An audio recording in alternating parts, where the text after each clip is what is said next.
Hello all, welcome back after a short commercial break. நம்ம இப்போது எங்கே விட்டோமோ அங்கேருந்து ஸ்டார்ட் பண்ண போகிறோம். அதர் சோர்ஸஸ் ஆஃப் ஃபினான்சிங்கில் என்னென்ன இருக்குதுன்னு பார்ப்போம். சீட் கேபிட்டல் அசிஸ்டன்ஸ் அப்படின்னு சொல்கிறாங்க. ஓகேவா, இந்த seed capital assistance scheme is designed by IDBI.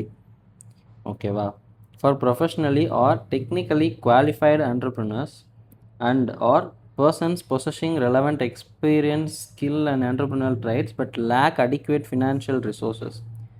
All the projects eligible for financial assistance from IDBI directly or indirectly through refinance are eligible under the scheme. ஓகேவா, இந்த seed capital assistance அப்படிங்கிறது IDBI வந்துட்டு open பண்ண ஒரு ஸ்கீம்னு சொல்கிறாங்க.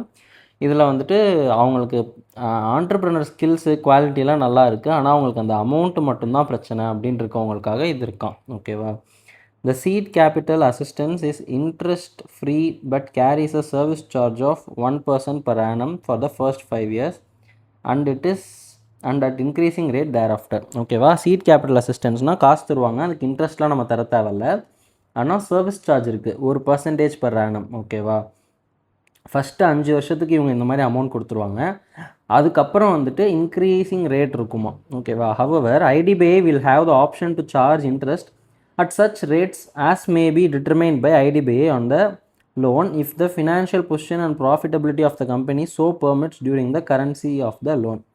Okay, நம்ம loan கொடுக்குறப்ப அந்த கம்பெனியோட ஃபினான்ஷியல் பொசிஷன் பெர்மிட் பண்ணால் ஐடிபிஐ வேறு பர்சன்டேஜ் கூட டிசைட் பண்ணலாம் அப்படின்னு சொல்கிறாங்க. The repayment schedule is fixed depending upon the repaying capacity of the unit with an initial moratorium up to 5 years. என்ன moratorium?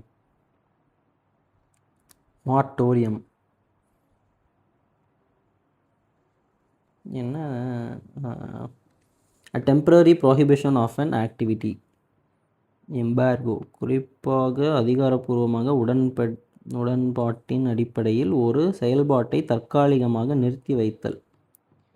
ஓகே, ஃபஸ்ட்டு 5 இயர்ஸ்க்கு எதுவும் பண்ண முடியாது. ஓகேவா, அதுக்கப்புறம் வந்துட்டு ரீபேயிங் ஸ்கெடியூல்ட வந்துட்டு அவங்க எப்படி இருப்பாங்க அப்படின்றத பொறுத்து பார்த்துட்டு ஃபிக்ஸ் பண்ணிக்குவாங்க. ஓகேவா,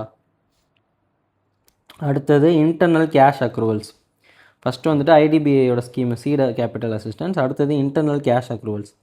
Existing profit-making companies which undertake an expansion diversification program may be permitted to invest a part of their accumulated resource or cash profits for creation of capital assets. In such cases, past performance of the company permits the capital expenditure from within the company by way of disinvestment of working or invested funds. In other words, the surplus generated from operations after meeting all the contractual, statutory and working requirements of fund is available for further capital expenditure. இல்லை, எனக்கு என்ன புரியலன்னா, ஒரு கம்பெனியில் வந்த profit வச்சு இன்னொரு கம்பெனிக்கு அசட் வாங்குறாங்களா இல்லை அதுக்கே வாங்கிக்கிறாங்களா? Existing profit-making company which undertake an expansion diversification program may be permitted to invest a part of their accumulated cash profit for creation of capital assets. Okay, இதில் ஒரு எக்ஸ்பேன்ஷனோ இல்லை ஒரு டைவர்சிஃபிகேஷனோ பண்ணுறோன்னா அதே என்டிட்டி தான், பட் இப்போ நம்ம கீழேயே இன்னொரு இது க்ரியேட் பண்ணுறோம், அதுதான் எக்ஸ்பேன்ஷன் ஆர் டைவர்சிஃபிகேஷன்லாம் சொல்லுவோம். ஓகே, நம்மளோட அசட்ஸை, அதாவது நம்மளோட ப்ராஃபிட் எடுத்து நம்மளே புதுசாக அசட்ஸ் கேபிட்டலுக்காக வாங்கிக்கிறது. ஓகேவா, இது internal cash accruals. This is pretty much known. Unsecured loans. Unsecured loans are typically provided by promoters to meet the promoter's contribution norm. Okay, these loans are subordinate to institutional loans. சரி, the rate of interest chargeable on these loans should be less than or equal to the rate of interest on institutional loans and interest can be paid only after payment of institutional dues. These loans cannot be repaid without the prior approval of financial institutions. Unsecured loans are considered as part of the equity for the purpose of calculating debt equity ratio. இது என்ன புதுசாக இருக்குது? Unsecured லோன்ஸ்லாம் வந்துட்டு ஈக்விட்டியோட சேருமா? Okay, but still எனக்கு ஒன்றும் புரியலையே. Unsecured loans அப்படின்னா செக்யூரிட்டி எதுவும் இல்லாமல் நமக்கு லோன் தராங்க, அதையும் ஈக்விட்டியில் சேரணும், அதுவும் வந்துட்டு ப்ரொமோட்டர்ஸ் கான்ட்ரிபியூட்டர் நாம வந்துட்டு இது பண்ணணும் அப்படிங்கிறதுக்காக கொடுக்குறாங்களாம். ஓகே, அது இன்ஸ்டிடியூஷனல் லோன்ஸ்னால் என்ன? சரி, நமக்கு நிறைய குழப்பங்கள் வருது, அதனால் நம்ம எப்பயும் போல் சாட் மாமாட்ட போயிடுவோம்.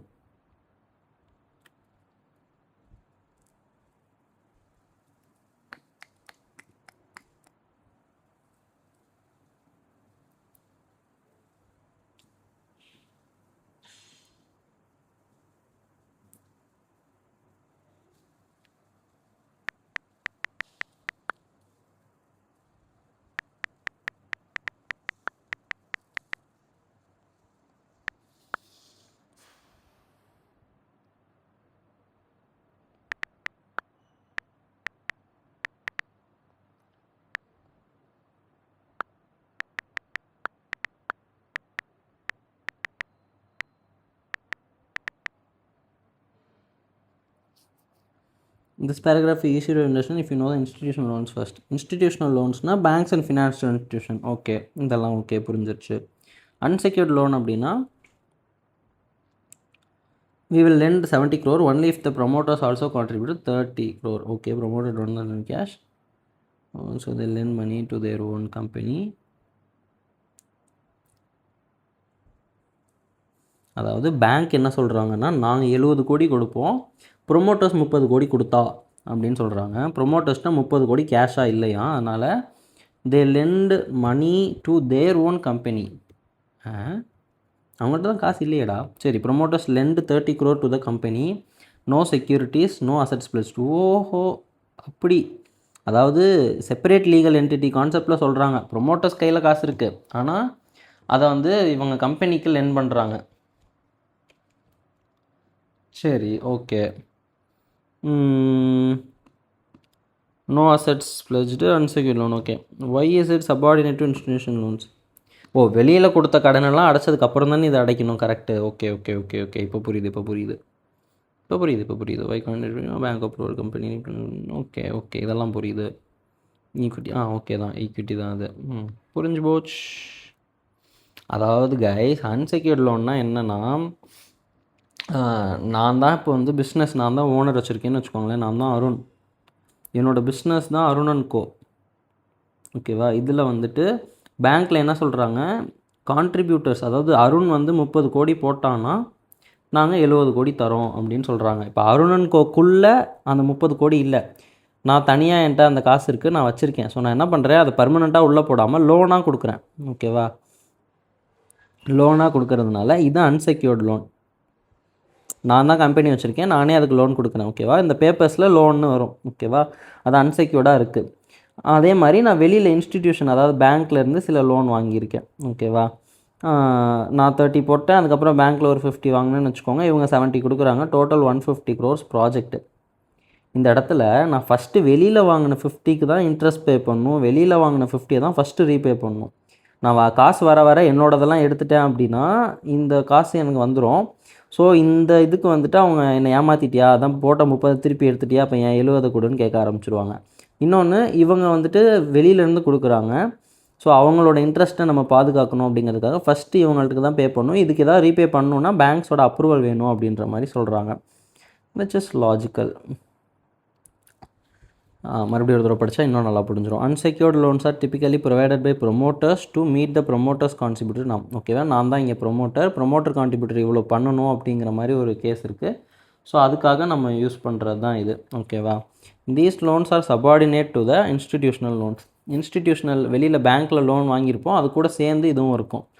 த rate of interest chargeable on these loans should be less than or equal to the rate of interest on institutional loans and interest can be paid only. அதாவது ரேட் ஆஃப் இன்ட்ரெஸ்ட்டை பற்றி என்ன சொல்கிறாங்க அப்படின்னா, less than or equal to the rate of interest on the institutional loan. இப்போ நான் அங்கே வந்துட்டு 18% வாங்கியிருக்கேன் அப்படின்னா, இங்கே எனக்கு கம்மியாக வேணால் வச்சுக்கலாமே தவிர, நான் அதிகமாக இன்ட்ரெஸ்ட் சார்ஜ் பண்ணி 200% நான் இன்ட்ரெஸ்ட் சார்ஜ் பண்ணேன் அப்படின்லாம் பண்ணிருக்கக்கூடாது. அது வந்துட்டு எப்படி சொல்கிறது, செப்பரேட் லீகல் என்டிட்டியை தப்பாக மிஸ்யூஸ் பண்ணுற மாதிரியான ஒரு விஷயமாக வந்துடும். ஸோ இந்த இடத்துல பேங்க்கு கொடுக்குற ரேட்டுக்கு ஈக்குவலாகவோ கம்மியாகவோ தான் பண்ணணும். அதே மாதிரி நமக்கான இன்ட்ரெஸ்ட் ரீபேமெண்ட் பண்ணுறப்ப இன்ஸ்டிடியூஷனல் பேமெண்ட் டியூஸ் எல்லாம் பண்ணிட்டோம்னா மட்டும்தான் நம்ம பண்ணிக்கலாம். இந்த லோன் வந்துட்டு ரீபேட் பண்ண முடியாது ஃபினான்ஷியல் இன்ஸ்டிடியூஷனோட ப்ரேயர் அப்ரூவல் இல்லாமல். ஓகேவா? இது வந்து பார்ட் ஆஃப் ஈக்விட்டி அப்படின்னு தான் எடுத்துக்குவாங்க. ஏன்னா நான் தானே ப்ரொமோட்டர், நான் தானே இதில் போடுறேன். ஸோ இது ஈக்விட்டி அப்படின்றதில் எடுத்துக்குவாங்க டெட் ஈக்விட்டி ரேஷியோ கால்குலேட் பண்ணுறப்ப. அடுத்தது deferred payment guarantee. Many times suppliers of machinery provide deferred credit facility under which payment for the purchase of machinery can be made over a period of time. சரி, okay, machine வாங்குகிறோம், அப்புறமா காசு கொடுன்னு சொல்கிறாங்க, கொஞ்சம் கொஞ்சமாக கொடுன்னு சொல்கிறாங்களாட்டுக்கு. The entire cost of the machinery is financed and the company is not required to contribute any amount initially towards acquisition of the machinery. Okay, மொத்தமாக எல்லா அமௌண்ட்டுமே வந்து ஃபினான்ஸ் தான். ஸோ வந்துட்டு இனிஷியலாக நீங்கள் காசே கொடுக்க தேவையில்ல, மெஷினை மட்டும் எடுத்துகிட்டு போனால் போதும் அப்படின்ற மாதிரி சொல்கிறாங்க. Normally, the supplier of machinery insists that bank guarantee should be furnished by the buyer. Okay, பொதுவாக பேங்க் கேரண்டி கொடுக்கணும்னு சொல்கிறாங்க. Such a facility does not have a moratorium period for repayment. இது வரைக்கும் எதுவும் பண்ணக்கூடாது அப்படின்னு இப்போ நம்ம மேலே பார்த்தோம்ல மார்ட்டோரியம், அந்த மாதிரிலாம் எதுவும் பீரியட் இல்லை. ஸோ எப்போயிலேருந்து வேணால் ஆரம்பிக்கலான்ற மாதிரி சொல்கிறாங்க. Hands it is advisable only for an existing profit making company. Already இருக்க ப்ராஃபிட் மேக்கிங் கம்பெனிக்கு தான் அது செட் ஆகும் அப்படின்ற மாதிரி சொல்கிறாங்க. Okay, capital incentives. The backward area development incentives available often determine the location of a new industrial unit. Okay, எனக்கு என்ன புரியுது இதில் அப்படின்னா, எந்த இடத்துல ஒரு புது இண்டஸ்ட்ரியல் யூனிட் வரும் அப்படின்னா எங்கே வந்துட்டு அதுக்கான பேக்வேர்ட் ஏரியா டெவலப்மெண்ட் இன்சென்டிவ் நிறைய கொடுக்குறாங்களோ அங்கே தான் வரும். These incentives usually consist of a lump sum subsidy and exemption from or deferment of sales tax and octroi duty. The quantum of incentives is determined by the degree of backwardness of the location. ஓகேவா, backward ஏரியாஸில் இந்த மாதிரி industries வரணும் அப்படிங்கிறதுக்காக government வந்து motivate பண்ணக்கூடிய ஒரு scheme தான் இது. ஸோ எந்த இடத்துக்கு அதிகமாக இருக்கும், எந்த இடத்துக்கு கம்மியாக இருக்கணும் அப்படிங்கிறதெல்லாம் பேக்வேர்ட்னஸ் ஆஃப் த லொக்கேஷனை பொறுத்து மாறும் அப்படின்னு சொல்கிறாங்க. இதில் நமக்கு என்னென்ன எக்ஸம்ஷன் கிடைக்கும்னா, சேல்ஸ் டேக்ஸ் கட்டுறதுலேருந்து டெஃபர்மெண்ட் கிடைக்கும், ஆக்ட்ராய் டியூட்டிலேருந்து டெஃபர்மெண்ட் கிடைக்கும்னு சொல்கிறாங்க. The special capital incentive in the form of a lump sum subsidy is a quantum sanctioned by the implementing agency as a percentage of fixed capital investment subject to an overall ceiling. என்ன சொல்கிறாங்க அப்படின்னா, ஒரு special capital incentive இருக்குமா, அதை வந்துட்டு ஒரு லம்சம்மாக கொடுப்பாங்களாம் நமக்கு. ஓகேவா, ஒரு சப்சிடி மாதிரி நம்ம கொடுப்பாங்க. அது வந்துட்டு இம்ப்ளிமெண்டிங் ஏஜென்சி சேங்ஷன் பண்ணுவாங்க. ஓகேவா, எதில் பண்ணுவாங்க அப்படின்னா, நம்மளோட ஃபிக்ஸட் கேபிட்டல் இன்வெஸ்ட்மெண்ட் இருக்கு இல்லையா, அதில் ஒரு பர்சன்டேஜ் தான் தருவாங்களாம். ஓவரால் சீலிங்கும் இருக்குமா. ஓகேவா, அதுக்குள்ளே அதாவது ஃபிக்ஸட் இன்வெஸ்ட்மெண்ட்ஸில் ஒரு பர்சன்டேஜ் இருக்கும், சப்ஜெக்ட் டு மேக்ஸிமம் ஆஃப் அப்படின்னு சொல்லிட்டு ஒரு அமௌண்ட் இருக்கும். ஓகேவா, விச் எவர் இஸ் லோயர் அப்படிங்கிற மாதிரி வந்துடும். This amount forms a part of the long term means of finance for the project. அப்புறம் ஏன்டா ஷார்ட் டேர்மில் கொடுத்துருக்கீங்க? ஓ, இதெல்லாம் அதர்ஸில் வருதா, other sources of finance. Okay, okay. However, it may be mentioned that the viability of the project must not be dependent on the quantum and availability of incentives. அதாவது இதில் என்ன சொல்கிறாங்க, இப்போ இன்சென்டிவே கொடுக்கல அப்படின்னாலும் இந்த ப்ராஜெக்ட் வந்துட்டு வயபிளாக இருக்கணும், ப்ராஃபிட் மேக்கிங்காக இருக்கணும். நீங்கள் இன்சென்ட் கொடுத்தா தான் இதனால் பண்ணவே முடியும் அப்படின்ற மாதிரி இருக்கக்கூடாது அப்படிங்கிறாங்க. Institutions, while appraising the project, assess the viability of the project per se without considering the impact of incentives on the cash flows and profitability of the product. சும்மா ஒரு இதுக்காக இதோட ப்ராஜெக்ட் வயபிலிட்டியை அனலைஸ் பண்ணுறப்ப இந்த இன்சென்டிவ்ஸ் இல்லாமல் இருந்தால் நம்ம cash flows எப்படி இருக்கும் அப்படிங்கிற மாதிரி தான் அவங்க அனலைஸ் பண்ணுவாங்களாம். ஓகேவா, special capital incentives are sanctioned and released to the units only after they have complied with the requirements of the relevant scheme. நம்ம வந்துட்டு எல்லா ரூல்ஸையும் கம்ப்ளை பண்ணியிருந்தோம்னா மட்டும்தான் அவங்க சாங்ஷன் பண்ண அமௌண்ட்டை வந்துட்டு நமக்கு அனுப்புவாங்க. The requirements may be classified into initial effective steps and final effective steps. ஓகே, இந்த மாதிரிலாம் இருக்குமா அவங்க போடுற ரூல்ஸ் ரெக்குயர்மெண்ட்ஸ். ஓகேவா, அடுத்தது deep discount bonds. Deep discount bonds is a form of zero interest bonds. These bonds are sold at a discounted value on maturity. சரி, face value is paid to the investors. In such bonds, there is no interest payout during lock-in period. அதாவது என்ன சொல்கிறாங்க அப்படின்னா, இதுக்கு இன்ட்ரெஸ்ட்டே கிடையாதான், ஆனால் ஒரு face value இருக்கும், அதை விட கம்மியான அமௌண்ட்டுக்கே அதை விற்றுருவாங்களாம். ஓகேவா, இதுக்கு இன்ட்ரெஸ்ட்லாம் எதுவும் பே பண்ண மாட்டாங்கன்னு சொல்கிறாங்க. இது நமக்குள்ளே அப்படியே மாற்றி மாற்றி விற்றுக்கிறது தான் நினைக்கிறேன். I don't know. அதை வந்து அப்புறமா ரீபே பண்ணுவாங்கல்ல, கரெக்டு. ஸோ இப்போ ஒரு 1000 ரூபாய்க்கு ஒரு ஃபேஸ் வேல்யூவில் ஒரு பாண்ட் இருக்குது, அது எனக்கு 900க்கு விற்கிறாங்க. இன்னொரு 4 வருஷம் கழித்து நான் அதை ரீபே பண்ணுறப்ப எனக்கு அந்த 1000 ரூபா கிடைக்கும். நான் சொல்கிறது சரிதானா? அவங்க தான் பாண்ட் வச்சுருக்காங்க, நான் தான் காசு தர போகிறேன், 900 தந்துட்டு வாங்குவேன். எஸ், ஆமாம், ரிடீம் பண்ணுறப்ப அவங்க தானே திருப்பி அமௌண்ட் கொடுக்கணும். ஸோ 1000 ருபீஸ் தந்துடுவாங்க. இன்ட்ரெஸ்ட்லாம் எதுவும் கிடையாது, இது வந்து கேபிட்டல் அப்ரிஷியேஷன் மாதிரி தான் வச்சுக்கோங்களேன். Secured premium notes. Secured premium notes is issued along with a detachable warrant and is redeemable after a notified period of say 4 to 7 years. Okay, detachable warrant ஒன்று இருக்குமா. ஓகேவா, அந்த வாரண்ட் இருக்கும், இதை வந்துட்டு 4 to 7 இயர்ஸ்க்குள்ளே ரிடீம் பண்ணணும் அப்படின்னு ஒன்று சொல்கிறாங்க. The conversion of detachable warrant into equity shares will have to be done within the time period notified by the company. Okay, இந்த டிட்டாச்சபிள் வாரண்ட்டை எடுத்து நம்ம ஈக்விட்டி ஷேர்ஸாக மாற்றிக்கலாமா, ஆனால் அது வந்துட்டு கம்பெனி சொல்கிற டைம் பீரியட்குள்ளே தான் நடக்கணுமா. Zero interest fully convertible debentures. என்னென்னலாம் பேர் வைக்கிறாங்க பாருங்கள். These are fully convertible debentures which do not carry any interest. ஓகேவா, இதை ஃபுல்லாக வந்துட்டு ஷேராக மாற்றிக்கலாம், இதுக்கு எதுவும் இன்ட்ரெஸ்ட்லாம் நம்ம பே பண்ண தேவையில்ல. The debentures are compulsorily and automatically converted after a specified period of time and holders thereof are entitled to new equity share of the company at predetermined price. Okay, இதை நம்ம வாங்கிட்டோம் அப்படின்னா ஆட்டோமேட்டிக்காக ஒரு குறிப்பிட்ட டைம் கழித்து இது ஆட்டோமேட்டிக்காக ஈக்விட்டி ஷேராக மாறிடும், ஒரு ப்ரீடெட்டர்மைன்டு ப்ரைஸில். ஓகேவா, from the point of view of company this kind of instrument is beneficial in the sense that no interest to be paid on it. If the share price of the company in the market is very high, then the investors tend to get equity shares on the company at a lower rate. சூப்பரில், ரெண்டு பேத்துக்குமே பெனிஃபிஷியலாக இருக்கும். நமக்கும் interest இல்லை, அவனுக்கும் நம்ம share price பிடிச்சிருந்துச்சி, நல்லா ஹையாக இருக்குன்னு தோணுச்சு அப்படின்னா அவனுக்கு வந்து சீப்பாக அந்த இது கிடைக்குது. அடுத்தது zero coupon bonds. A zero coupon bond does not carry any interest, but it is sold by the issuing company at a discount. Deep discount பாண்டுக்கும் ஜீரோ கூப்பன் பாண்டுக்கும் என்ன வித்தியாசம்னு நான் கேட்பேன். The difference between discounted value and the maturing or face value represents the interest to be earned by the investor on such bonds. Okay, நான் கண்டிப்பாக இதை கேட்பேன். Zero coupon bonds versus deep discount bond, இது ரெண்டுத்துக்கும் என்ன வித்தியாசம்னு நான் chat ஜிபிடிட்ட கேட்பேன். என்னை யாராலையும் தடுக்க முடியாது. Option bonds. These are cumulative and non-cumulative bonds where interest is payable on maturity or periodically. Redemption premium is also offered to attract investors. Okay, புரியுது. இன்ஃப்ளேஷன் பாண்ட்ஸ் புரியுதுன்னா என்ன தடவை சொல்லிட்டு போயிடலாம். ஆப்ஷன் பாண்ட்னா என்னென்னா எதர் குமுலேட்டிவாக ஒரே மெச்சூரிட்டியில் இன்ட்ரெஸ்ட் பே பண்ணுவாங்க, இல்லைனா நான் குமுலேட்டிவாக பீரியாடிக்கலாக பே பண்ணுவாங்க. ஓகேவா, இந்த ஆப்ஷன் இருக்கும். அப்புறம் ரிடம்ஷன் வந்துட்டு ப்ரீமியம் கூட கொடுப்பாங்க இன்வெஸ்டர்ஸை அட்ராக்ட் பண்ணுறதுக்கு. Inflation bonds. Inflation bonds are the bonds in which interest rate is adjusted for inflation. Thus, the investors gets interest which is free from the effects of inflation. Okay, என்ன சொல்கிறாங்க அப்படின்னா inflation பாண்ட்ஸில் வந்துட்டு அந்த interest rate வந்துட்டு இன்ஃப்ளேஷனோட adjust ஆகிக்குமா. இப்போ inflation ஏறுதுன்னா interest ரேட்டும் ஏறிடுமா. Thus the investor gets interest which is free from the effect of inflation. So வேலை ஏறி போச்சு, எனக்கு இன்ட்ரெஸ்ட் கம்மியாயிடுச்சு, வேல்யூ கம்மியாயிடுச்சுன்னா சொல்ல முடியாது.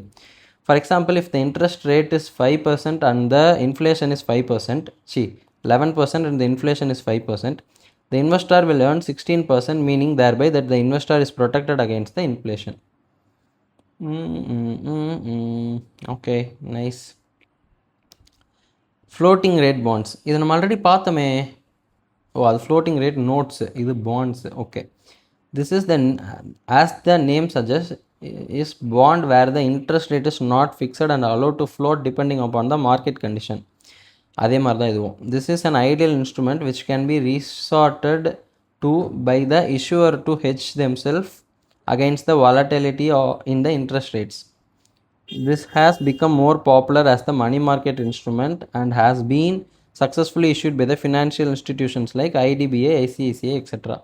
ஆமாம், இப்போ வந்துட்டு இன்ட்ரெஸ்ட் ரேட் வந்து ஹைலி வாலட்டைலாக இருக்குது, ஏறுது இறங்குது அப்படின்னா அந்த இடத்துல நம்ம காப்பாற்றிக்கிறதுக்கு இந்த மாதிரி யூஸ் பண்ணிக்கலாம்னு சொல்கிறாங்க, which is good. Highly yield bonds high yield bonds are junk bonds. அது என்ன junk bonds? Junk bond is a bond that is rated below investment grade by credit rating agencies. Okay, junk, அதனால தான் ஜங்கா. Okay, it has a low credit rating and a high risk of default.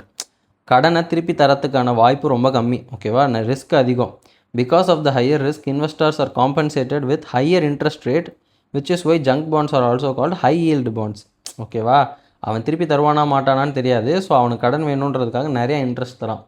As the name suggest, இது வந்துட்டு high yield bonds are junk bonds. Okay, இந்த மாதிரி ஈஸியாக ஞாபகம் வச்சுக்கிற மாதிரி இருந்தால் பரவாயில்ல. ஓகே, அடுத்தது international financing. The essence of financial management is to raise and utilize the funds raised effectively. Okay, va. There are various avenues for organization to raise funds either through internal or external sources.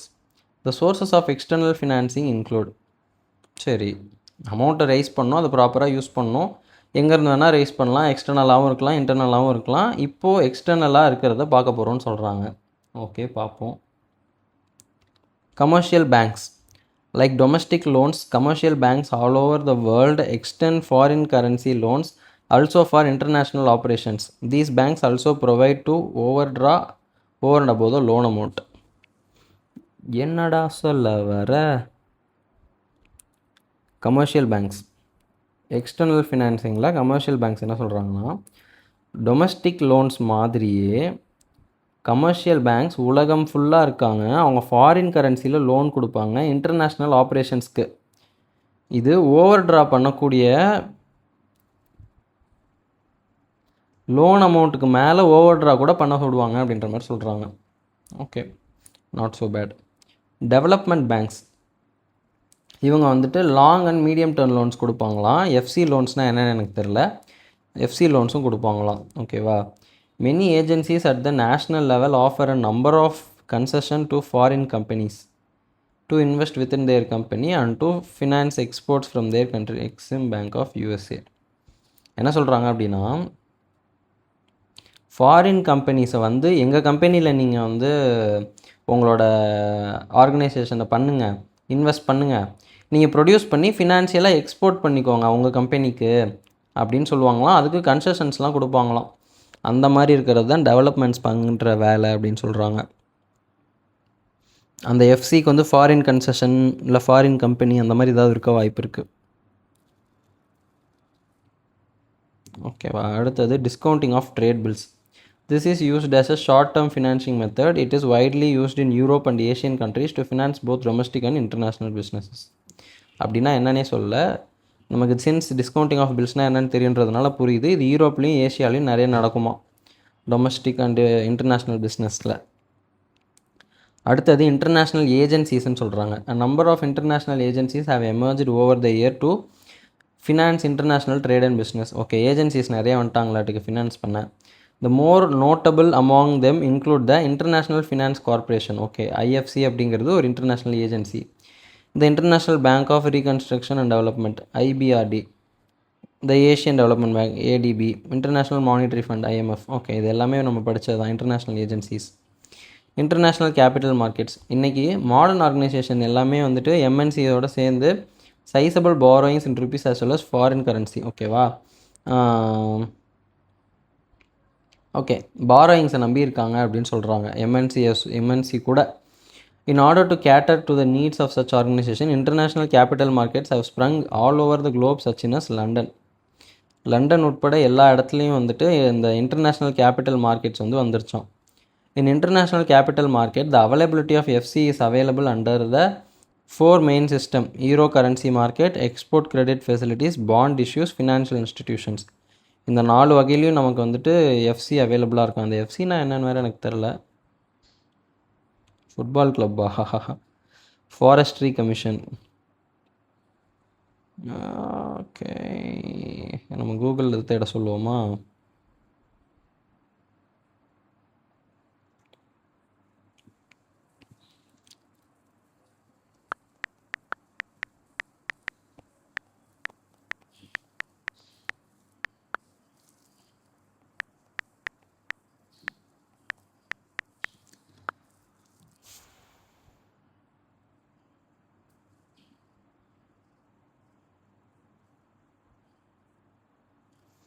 இதுவே கரெக்டாக சொல்லும். ஓ, foreign கரன்சியை தான் எஃப்சின்றாங்களோ? ஆமாம், அப்படி தான் நினைக்கிறேன். ஆமாங்க guys, நான் தான் ஒழுங்காக பார்க்கல. இங்கே பாருங்கள், இங்கேயே கொடுத்துருக்காங்க ஃபாரின் கரன்சி எஃப்சின்னு இருக்கு பாருங்கள்.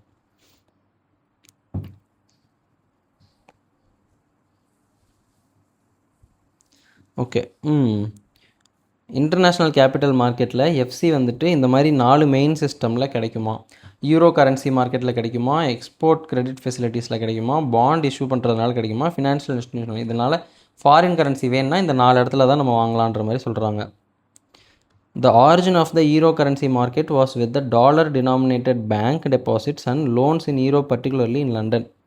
இந்த ஈரோ கரன்சி அப்படின்றத சொல்கிறாங்கல்ல, ஈரோ கரன்சி மார்க்கெட் அப்படின்னா ஃபாரின் கரன்சி மார்க்கெட். நான் வந்துட்டு இந்தியன் ருபீஸ் கொடுப்பேன், நீ எனக்கு அமெரிக்கன் டாலர் கொடுக்கணும் அப்படிங்கிற மாதிரியான கான்செப்ட்லாம் எங்கே ஆரம்பிச்சுது அப்படின்னா, dollar denominated bank deposits and loans in Europe, particularly in London. இந்த மாதிரி தான் ஆரம்பிச்சுதான். ஓகேவா. Euro dollar deposits are dollar denominated time deposits available at foreign branches of US banks and at some foreign banks. சரி, இது வந்து dollar denominated time டெபாசிட்ஸாக நம்ம deposit பண்ணோம். ஃபாரின் பிரான்ச்சில் இது அவைலபிளாக இருக்குமா. ஓகேவா. Banks based in Europe accept dollar denominated deposits and make dollar denominated deposits to the clients. சரி, okay. This forms the backbone of the euro currency market all over the globe. In this market, funds are made available as loans through syndicated euro credit of instruments such as FRN, FR credit of deposits. Okay, இது என்ன பண்ணுது அப்படின்னா ஈரோ currency மார்க்கெட்டுக்கு இதுதான் back போனாக இருக்கான் உலகம் ஃபுல்லாக. இந்த மாதிரி மார்க்கெட்டில் என்ன பண்ணுறாங்க அப்படின்னா இதை வந்து லோனாக கொடுக்குறாங்களாம். எதை வச்சு அப்படின்னா சிண்டிகேட்டட் யூரோ கிரெடிட் ஆஃப் இன்ஸ்ட்ருமெண்ட்ஸ் அப்படின்னு சொல்கிறாங்க. ஓகேவா, இதை வச்சு இது மூலியமாக கொடுக்குறாங்களாம். அதுக்கு எக்ஸாம்பிள் தான் floating rate note, FR certificates of deposits அந்த மாதிரி சொல்கிறாங்க. Floating rate certificates of deposits அப்படின்னு சொல்கிறாங்க. அப்படின்னா என்னென்னலாம் எனக்கு தெரில, பட் அப்படியே புரிஞ்சுக்குவோம். அடுத்தது financial instruments. Some of various financial instruments dealt with the international market are briefly discussed below. External commercial borrowings, ECB. External commercial borrowings refer to commercial loans in the form of bank loans, buyer credit, supplier credits, securitized instruments, example floating rate notes, fixed rate bonds, availed from non-resident lenders with minimum average maturity of 3 years. சரி, இதெல்லாம் வந்து commercial லோன்ஸாக. இது வந்துட்டு இந்த மாதிரியான ஃபார்ம்ஸ்லலாம் இருக்குமா. அது வந்து நான் ரெசிடென்ட்லேருந்து வாங்குவாங்களாம். மினிமம் ஆவரேஜ் மெச்சூரிட்டி ரேட் வந்து 3 இயர்ஸாக இருக்குமா. Borrowers can raise ECBs through internationally recognized sources like international banks, international capital markets, multilateral financial institutions such as IFC, ADB, etc., export credit agencies, supplier of equipment, foreign collaborators and foreign equity holders. Okay, இது எந்த ஃபார்மில் வாங்கினாலும் ஃபாரினில் இருக்கக்கூடிய ஒரு நான் ரெசிடெண்ட்டை வச்சு வாங்கினோம் அப்படின்னா அது வந்து எக்ஸ்டர்னல் கமர்ஷியல் பாரோயிங்ஸ்னு சொல்கிறாங்க. இவங்களெல்லாம் வச்சு நம்ம அதை வந்து மேக் பாசிபிளாக இது பண்ணலாம் அப்படின்னு சொல்கிறாங்க. External commercial borrowings can be accessed under 2 roots. ஓகேவா, இது எப்படி ஆக்சஸ் பண்ணலான்னு 2 ரூட் சொல்கிறாங்க. ஒன்று வந்து ஆட்டோமேட்டிக் ரூட்டு, இன்னொன்று அப்ரூவல் ரூட்டு. ஆட்டோமேட்டிக் ரூட்டில் பார்த்தோம் அப்படின்னா ஆர்பிஐயோட அப்ரூவலோ கவர்மெண்ட்டோட அப்ரூவலோ தேவையில்லை அப்படின்ற மாதிரி சொல்கிறாங்க. ஆனால் அது வந்து அப்ரூவல் ரூட்டில் நெசசரின்னு சொல்கிறாங்க. Companies registered under the companies act and NGOs engaged in micro finance activities are eligible for the automatic route. Companies ஆக்டில் இருக்கக்கூடிய கம்பெனிஸும் மைக்ரோ ஃபினான்ஸ் ஆக்டிவிட்டீஸில் எங்கேஜ் ஆகிருக்க NGOஸ்க்கும் இந்த ஆட்டோமேட்டிக் ரூட் வந்து பாசிபிளாக. ஆனால் financial institutions, banks exclusively deal பண்ணுறாங்க. இன்ஃப்ராஸ்ட்ரக்சர் ஆர் எக்ஸ்போர்ட் ஃபினான்ஸ்லலாம் டீல் பண்ணுறாங்கல்ல. And ones which have participated in the textile and steel sector restructuring packages as approved by the government are required to take the approval route. இதிலலாம் deal பண்ணுறவங்களாம் approval route தான் போகணுமா. ஓகேவா, அடுத்தது euro bonds. Euro bonds are debt instruments which are not denominated in the currency of the country in which they are issued. Example, a note floated in Germany. Such bonds are generally issued in the bearer from rather than the as registered bond. In such cases they do not contain the investors' names or the country of their origin. These bonds are attractive proportion to the investors seeking privacy. அதாவது என்ன சொல்கிறாங்கன்னா, நம்ம already அங்கே படித்தோமே அதே தான். Euro bonds அப்படிங்கிறது வேறு ஒரு கரன்சியில் நம்ம நாட்டில் வந்து இது பண்ணுறது. இதில் இன்னொன்று புது இன்ஃபர்மேஷன் என்ன அப்படின்னா, அதில் இன்வெஸ்டரோட பேர் இருக்காதான், அவங்க எந்த கண்ட்ரி அப்படிங்கிறதும் இருக்காதான். ஸோ வந்துட்டு ப்ரைவசி வேணும்னு நினைக்கிறவங்களுக்கு இது வந்து ஒரு அட்ராக்டிவான ஒரு இதுன்னு சொல்கிறாங்க. இப்போ பெரிய பெரிய செலிப்ரிட்டிஸ்லாம் இருக்காங்கன்னா அவங்களுக்கெல்லாம் ப்ரைவசி தேவைப்படும்ல, அந்த மாதிரி ஏதாவது இருக்கும்னு நினைக்கிறேன். அடுத்தது foreign bonds. These are debt instruments issued by foreign corporations or foreign governments. Okay, such bonds are exposed to default risk. ஆமாம், ரிஸ்க் அதிகம். Especially the corporate bonds. Correct, corporate காரனை நம்பவே கூடாது. These bonds are denominated in the currency of the country where they are issued. இது எங்கே issue பண்ணுறாங்களோ அந்த கரன்சியை தான் டினாமினேட் பண்ணியிருக்கோம். ஆனால் in case these bonds are issued in a currency other than the investor's home currency, they are exposed to exchange rate risk. ஒருவேளை அப்படி இல்லை அப்படின்னா அதுக்கு எக்ஸ்சேஞ்ச் ரேட் ரிஸ்க் இருக்குதுன்னு சொல்கிறாங்க. an example of foreign bond அப்படிங்கிறது a British firm placing dollar denominated bond in USA. ஓகேவா, foreign bond அப்படிங்கிறது இந்தியாவில் வந்து வெளிநாட்டு கம்பெனி வந்து ஒரு பாண்டை கொடுக்கறது, அந்த ஃபாரின் கரன்சிலே கொடுக்குது. ஓகேவா, ஆனால் யூஸ்வலாக வந்துட்டு இந்தியன் கரன்சியில் தான் இருக்குன்றாங்க. புரியுதா? இப்போ வந்துட்டு இந்தியாவில் கொடுக்குறாங்க, ஒரு அமெரிக்கன் பாண்ட் வந்து இங்கே இந்தியா ருப்பீஸில் ட்ரேட் பண்ணுறாங்கன்னு வச்சுக்கோங்க பாண்டை. யூஸ்வலாக அது வந்துட்டு இந்தியன் இதில் தான் இருக்கும். பட் அமெரிக்கன் டாலர்ஸில் கொடுத்தாங்க அப்படின்னா பிரச்சனை வர வாய்ப்பு இருக்குது. என்ன பிரச்சனை? எக்ஸ்சேஞ்ச் ரேட் ரிஸ்க் வர வாய்ப்பு இருக்குன்னு சொல்கிறாங்க. அடுத்தது fully hedged bonds. As mentioned above in foreign bonds, the risk of currency fluctuation exists. Fully hedged bonds eliminate the risk by selling in forward markets the entire stream of principal and interest payments. ஓகேவா? இந்த foreign பாண்ட்ஸையே ஹெட்ஜில் வந்துட்டு invest பண்ணிடுவாங்களாம், அந்த amount interest payment எல்லாத்தையுமே சேர்த்து. அடுத்தது medium term notes. Certain issuers need frequent financing through the bond route including that of the euro bond. Okay, ஒரு சில இஷ்யூவர்ஸ்க்கு வந்துட்டு ஃப்ரீக்வெண்ட்டாக அந்த மாதிரி பாண்டு தேவைப்படுமா, ஈரோ பாண்டு கூட. However it may be costly and ineffective to go in for frequent issues. அடிக்கடி போய் இதை வந்து இஷ்யூ பண்ணுறது காஸ்ட்லியாகவும் இருக்கும், ineffectiveாகவும் இருக்கும்னு சொல்கிறாங்க. Instead investors can follow the MTN programme. ஓகேவா? இது ஏதோ ஒரு ப்ரோக்ராமாக, அதை ஃபாலோ பண்ணிக்கலாங்கிறாங்க. இந்த ப்ரோக்ராமில் several lots of bonds can be issued all having different features. இது வந்து செட்டாக டிஃப்ரெண்ட் பாண்ட்ஸ் எல்லாம் ஒரே ஏதாவது ரிலீஸ் பண்ணலாம் மாட்டுக்கு. Example, different coupon rates, different currencies etcetera.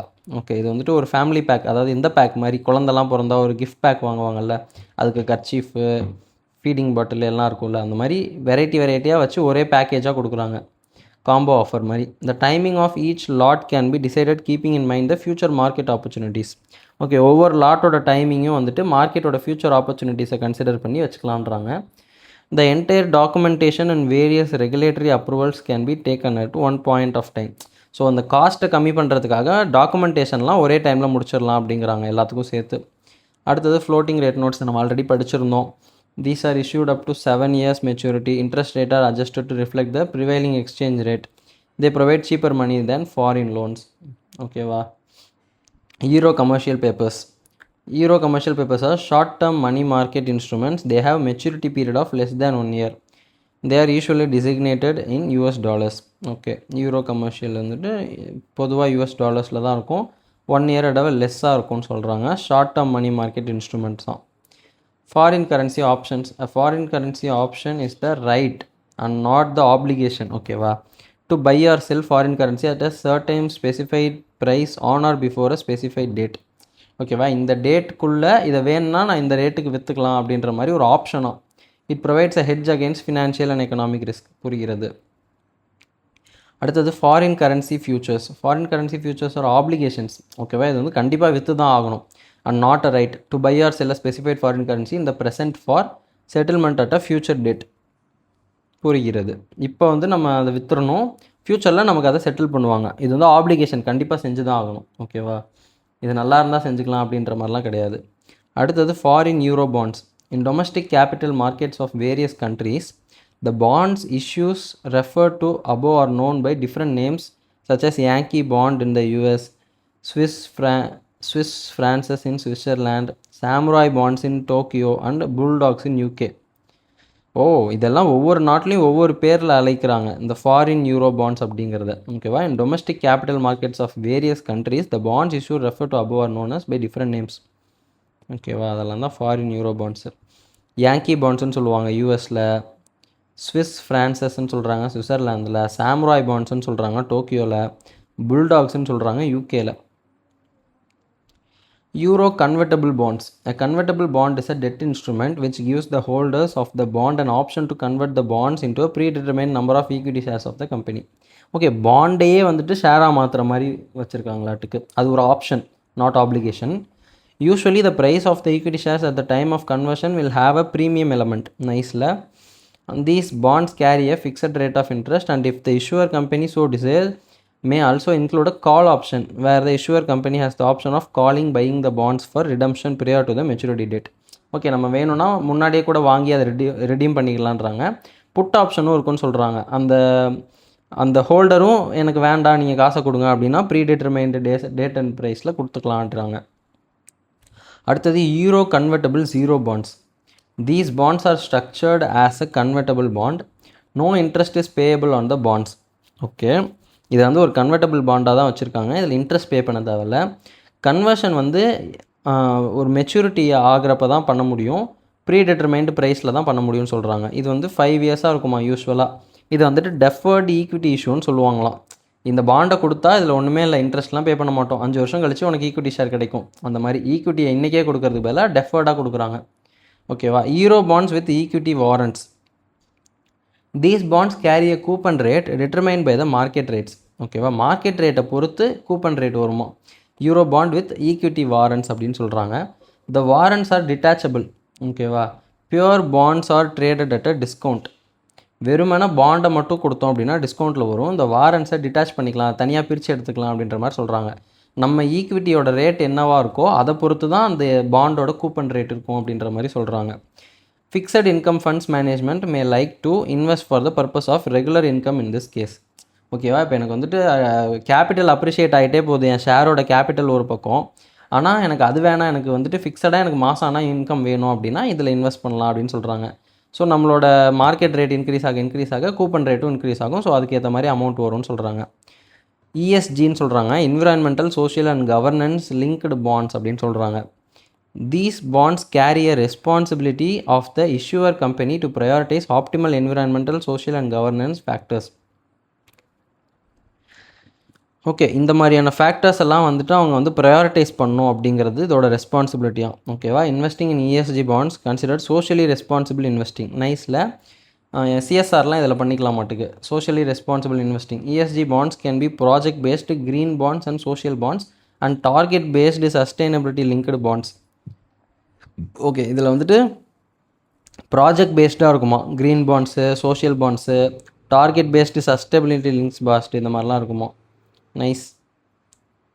Project பேஸ்டாக இருக்கிறது green bonds, social bonds. Target பேஸ்டாக இருக்கிறது sustainability linked bonds. Okay. Nice. இதில் ஒன்றத்தை பற்றியும் டீட்டெயிலாக கொடுத்துருக்காங்க. Super.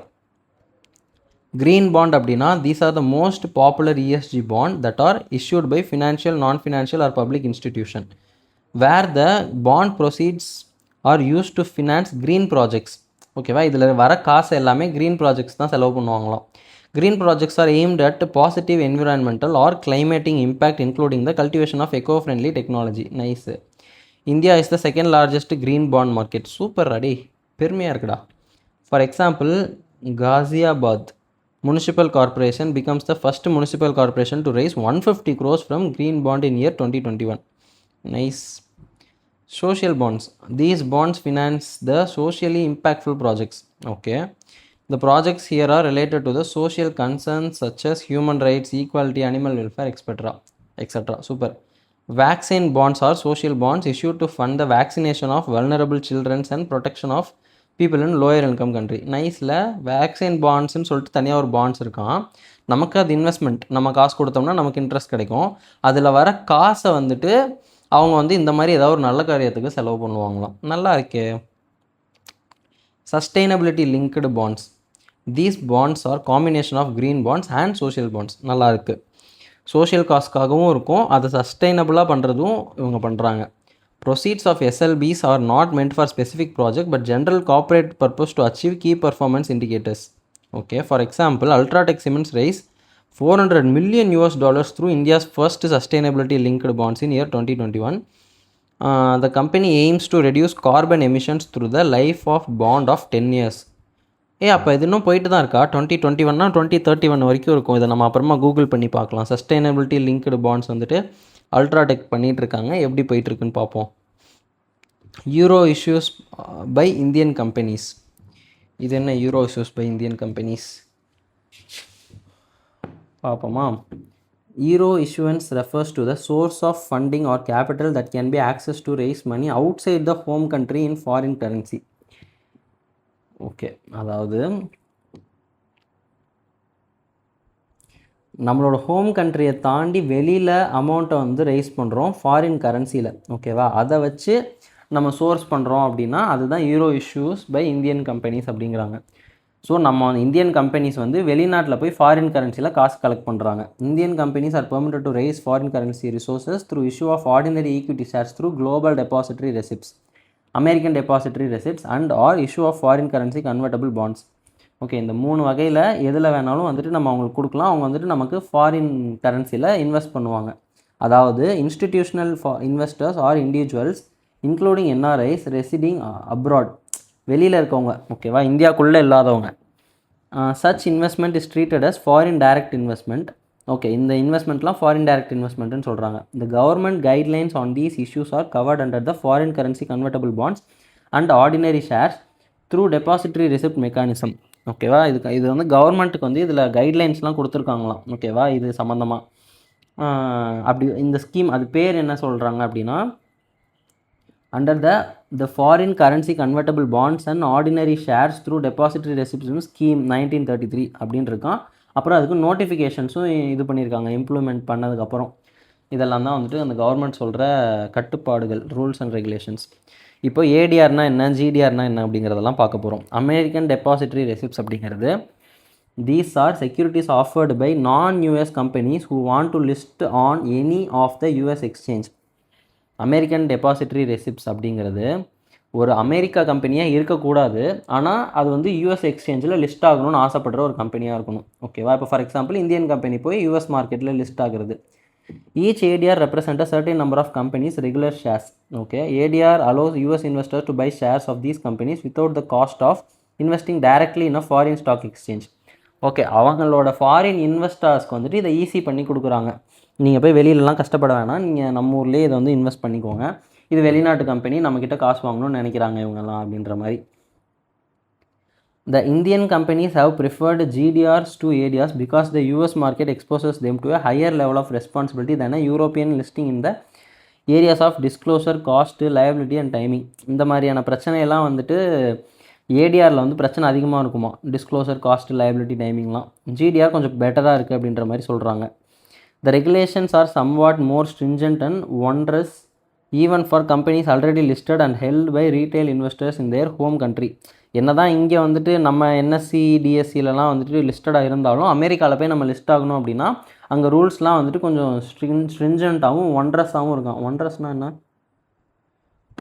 Involving great deal of effort, trouble, difficulty. ஓகேவா, ரொம்ப சிரமப்பட்டு சிரத்தை எடுத்து செய்ய வேண்டிய ஒரு விஷயமா இருக்குதுன்னு சொல்கிறாங்க. ஓகேவா,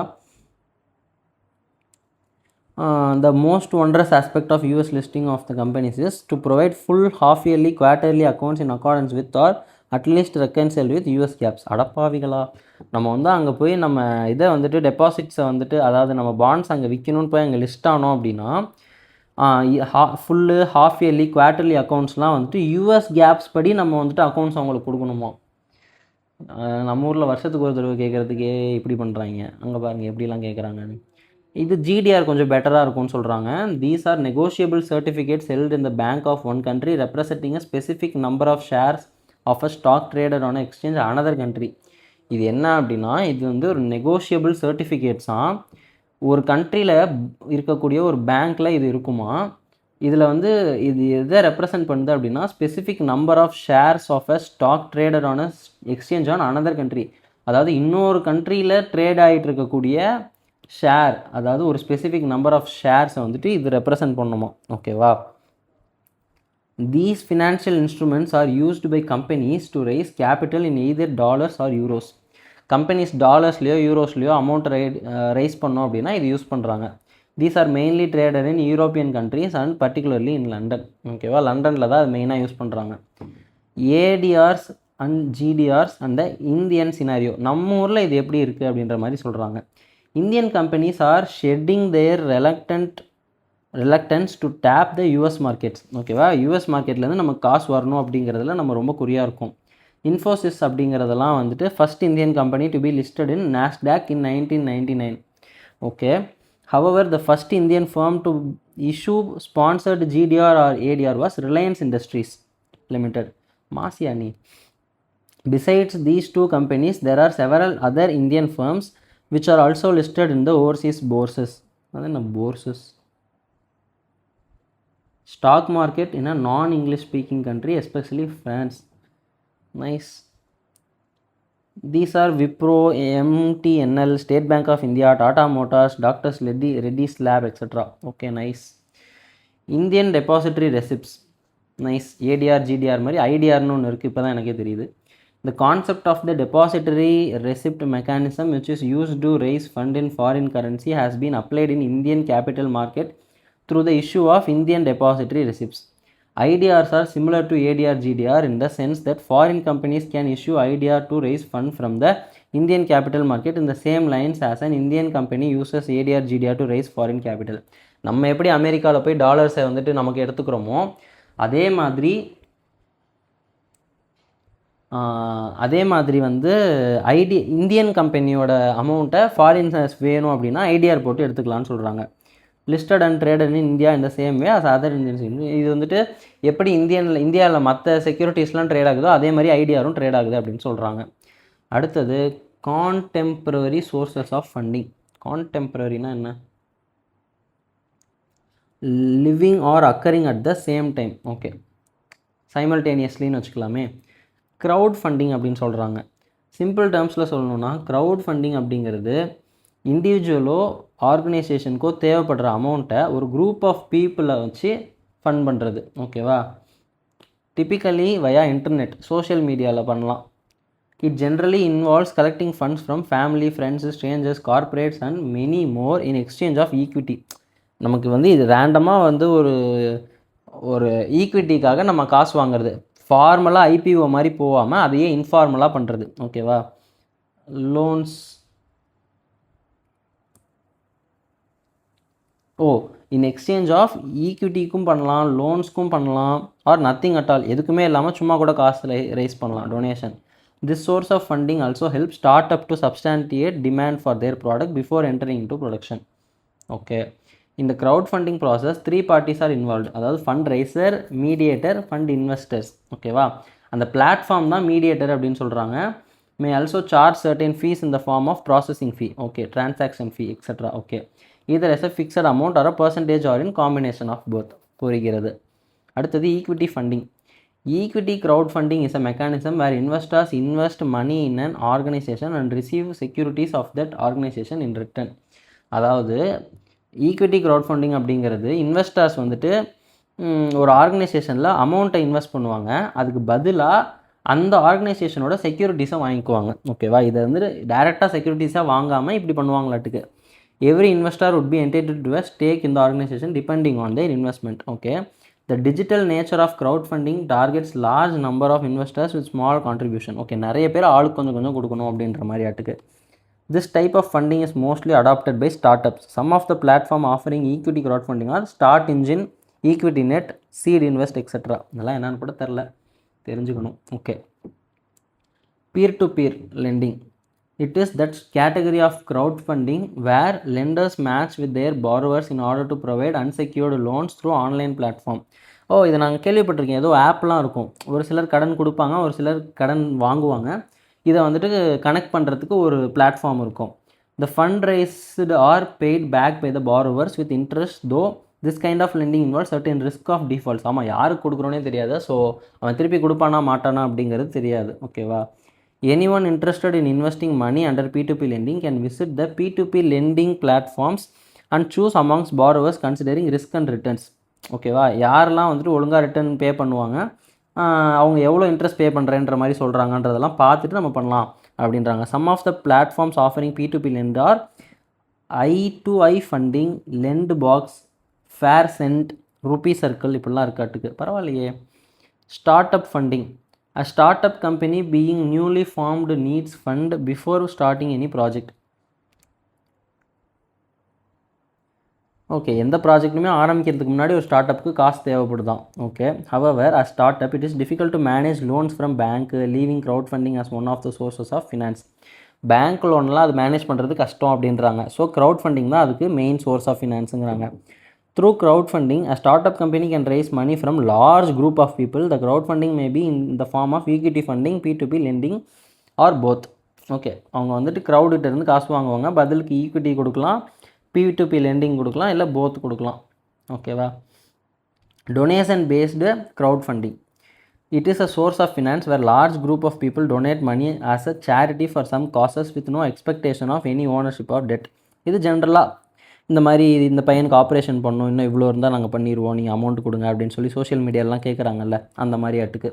some of the platforms that are used for donation based crowd funding are GoFundMe, used for donation against medical needs education. Okay, கெட்டோவா என்னன்னு தெரில. used for donation against medical needs. Fuel a dream, used for donation against charity products, new ideas, etc. Nice guys. இந்த chapter வந்துட்டு ரொம்ப வளவள கொலன்னு தியரிட்டிக்காக இருந்தாலும் இன்ட்ரெஸ்டிங்காக இருக்குது. பட் இதை ஞாபகம் வச்சு நம்ம எக்ஸாமில் எழுதுறது தான் கொஞ்சம் சிரமமாக இருக்குது. சரி பரவாயில்ல, இதை நம்ம திருப்பி ரீகால் பண்ணுறோம். இந்த தடவை இதில் எந்த கேள்வி கேட்டாலும் மார்க் அடிக்கிறோம். There are several sources of finance funds available to any company. All the finance need of business grouped into long term or short term. Different sources இருக்கும் long termக்கு. Broadly classified into share capital and debt. ஓகேவா, ஒன்று capital ஷேராக இருக்கும் இல்லைனா டெட்டாக இருக்கும். ஓகேவா, another important source அப்படின்னு பார்க்குறப்ப வெஞ்சர் கேபிட்டல் ஃபினான்சிங். இது என்ன சொல்லுது அப்படின்னா, புதுசாக இருக்கக்கூடிய ரிஸ்கி வெஞ்சரை குவாலிஃபைடு என்டர்பிரினர்ஸ் வந்துட்டு எக்ஸ்பீரியன்ஸ் இல்லாமல் இருப்பாங்க, அவங்க ஐடியாஸ்க்கு ஷேப் கொடுக்குறது தான் இதுன்னு சொல்கிறாங்க. அப்புறம் டெப்ட் செக்யூரிட்டைசேஷன் அப்படின்னா இது ஒரு important source of finance. Liquid அசட்ஸை வந்துட்டு ஒன்றா எடுத்துகிட்டு வந்து மார்க்கெட்டபிள் செக்யூரிட்டிஸாக மாற்றுறது, அதை இன்வெஸ்டர்ஸ்க்கு விற்கிறது, இதுதான் டெப்ட் செக்யூரிட்டைசேஷன். ஓகேவா, லீசிங் அப்படிங்கிறது ஒரு பாப்புலர் சோர்ஸ் ஆஃப் ஃபினான்ஸ் எக்யூப்மெண்ட்டுன்னு சொல்கிறாங்க. ஓனரும் யூஸரும் சேர்ந்து போட்டுக்கிற கான்ட்ராக்ட் அப்படின்றாங்க. ஒரு ஸ்பெசிஃபிக் பீரியட் ஆஃப் டைமை அந்த அசட்டை யூஸ் பண்ணிக்குவாங்க. அதை இனிஷியலாக பர்ச்சேஸ் பண்ணுறாங்க பை த லெஸ்ஸர். ஓகேவா, அண்ட் தேர் ஆஃப்டர் யாருக்கு கொடுக்குறாங்க, யூஸருக்கு கொடுக்குறாங்க, அவங்க ஒரு ரெண்ட் கொடுத்துருவாங்க அப்பப்போ. ஓகேவா, some of the short term sources of funds are trade credit, advance from customers, commercial paper, banking overdraft, இதெல்லாம் ஷார்ட் டேர்ம் சோர்ஸஸ்ன்னு சொல்கிறாங்க. டு சப்ளை எக்ஸ்போர்ட், இந்த commercial banks provide short term export finance mainly by way of pre and post shipment credit. சரி, இதெல்லாம் நம்ம பார்த்துருக்கோம். Everyday new creative financial products keep on entering the market. Some of the examples are seed capital assistance, option bonds, inflation bonds, masala bonds, இதெல்லாம் வந்துட்டு daily புதுசாக bonds வந்துக்கிட்டே இருக்குன்ற மாதிரி சொல்கிறாங்க. அதில் இதெல்லாம் வந்து எக்ஸாம்பிள்ஸ் அப்படின்னு சொல்கிறாங்க. Today the businesses are allowed to source funds from international market also. Some of the important product of international financing are external commercial borrowings. Okay, இதெல்லாம் வந்துட்டு ஃபினான்ஷியல் எக்ஸ்டர்னலாக சொல்கிறாங்க. அடுத்தது எம்சிக்யூஸ் வந்துட்டோம். Equity shares have an unlimited life, voting rights, receive dividends. எனக்கு தெரிஞ்சு இதுதான் answer. எனக்கு தெரிஞ்சு 1A. ஓகேவா, எத்தனை கொஷின் இருக்குது? 1A. Nice. External source of finance do not include retained earnings. 2B. சூப்பரா. internal source of finance do not include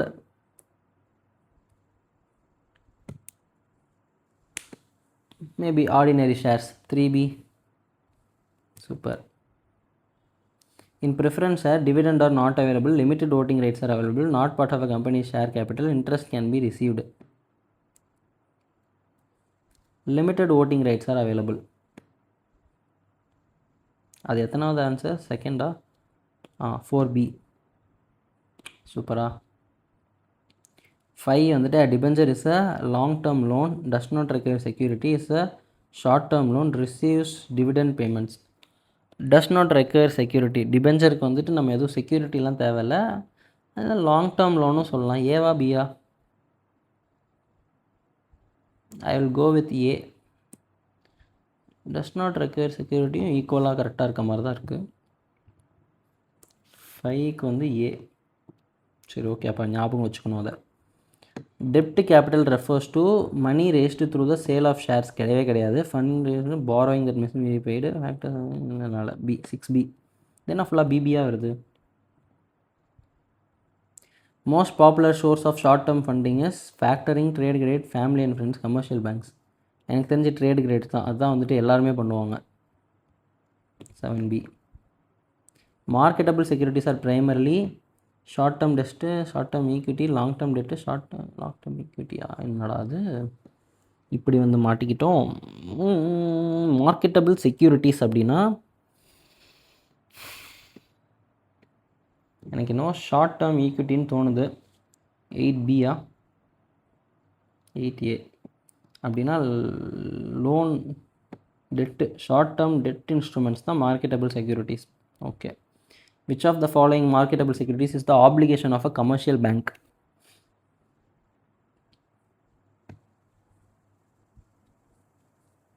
I guess treasury bills எப்படி வரும்? கமர்ஷியல் பேப்பர் தான் நினைக்கிறேன்.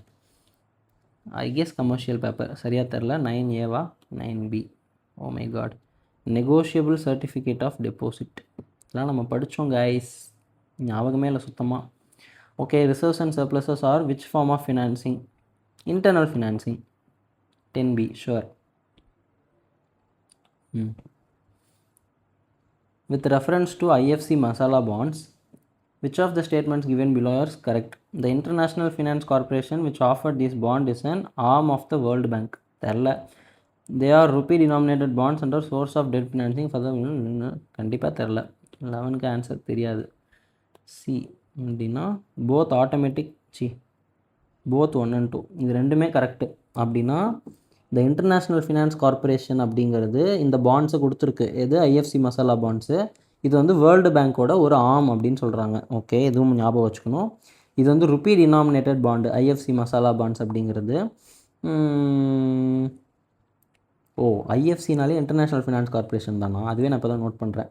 ருப்பி டினாமினேட்டட் பாண்ட்ஸு இது வந்துட்டு டெட்டு ஃபினான்சிங்க்கான ஒரு சோர்ஸுன்றாங்க. பப்ளிக்கும் ப்ரைவேட்டும் ரெண்டுமே பண்ணலாம் அப்படிங்கிறாங்க. ஓகே, இது ரெண்டுமே correct. External commercial borrowings can be accessed through. இது ரெண்டுலேயுமே பண்ணலாமே. அது பேஸ்ட் ஆன் அவங்க எந்த இதில் இருக்காங்க அப்படிங்கிற மாதிரி. சியா? சி தான், கரெக்டு தான். Describe the different types of packing credit. ஆமாம், நம்ம படித்தோம், அதை ரெஃபர் பண்ண சொல்லியிருப்பாங்க. எனக்கு எல்லாமே தெரியும். ஓகேவா, எதுவும் நான் ரெஃபர் பண்ணுற ஐடியாவில் இல்லை. பேக்கிங் கிரெடிட் படித்த ஞாபகம் இருக்குது. Advantages of raising equity shares இதுவும் நம்ம படிச்சிருக்கோம். ஃபீச்சர்ஸ் ஆஃப் கமர்ஷியல் பேப்பர் படிச்சிருக்கோம், ஞாபகம் இல்லை, ரிவைஸ் பண்ணணும். செக்யூர்டு ப்ரீமியம் நோட்ஸா? இது எங்கேயோ பார்த்த மாதிரி இருக்குது, படித்த மாதிரி கூட இல்லை. ஏடிஆர் ஜிடிஆர் நல்லாவே படிச்சிருக்கோம், ஆனால் ஞாபகம் இல்லை. ப்ரிஃபரன்ஸ் ஆர் டிபெஞ்சர் சூப்பராக எழுதிடலாம் கேட்டாங்கன்னா.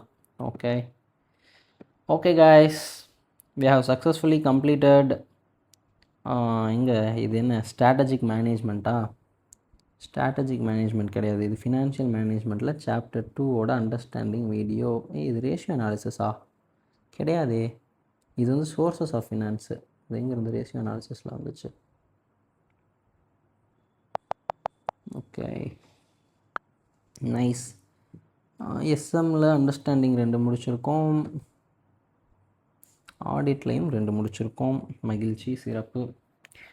ஓகே காய்ஸ், நாளைக்கு நான் வந்து உங்களை மீண்டும் ஒரு என்னோடய மைண்ட் வாய்ஸோடு வந்து உங்களுக்கு நான் சந்திக்கிறேன்.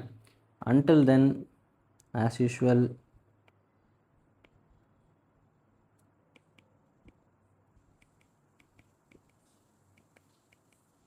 spread positivity. Take care.